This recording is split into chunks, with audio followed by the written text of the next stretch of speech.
has continued to defend the housing levy, insisting that it means well for Kenya. According to Ruto, the implementation of the housing levy will ensure every Kenyan lives in a decent environment, adding that the housing levy will definitely be passed.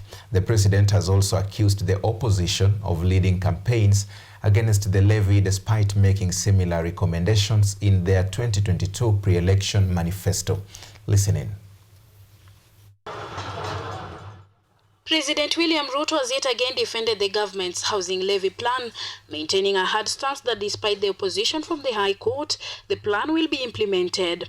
Ruto says that this is one of Kenya Kwanza's manifesto that aims to give every Kenyan a chance to live in a decent environment. We have 1,410 slums in Kenya. It's not just Kibera. You know, whenever we talk about slums, people think it is Mukuru and Kibera and a few places. 1,410 countrywide.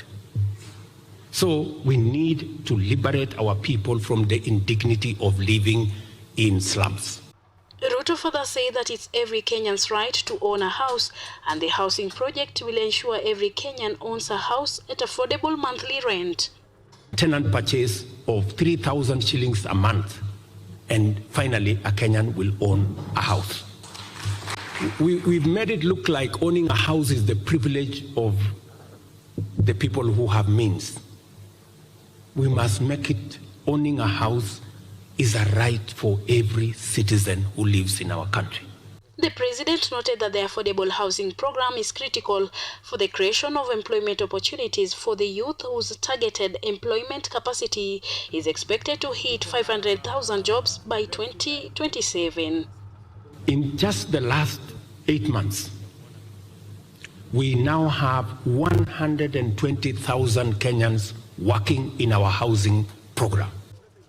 This comes even after Ruto said that the government will respect the court's verdict to suspend the housing levy and make several adjustments. I know the court have said we should go and readjust the law to make it aligned appropriately. That we are going to do, so that the 120,000 people can become 200,000 and can become 500,000 in the next 5 years.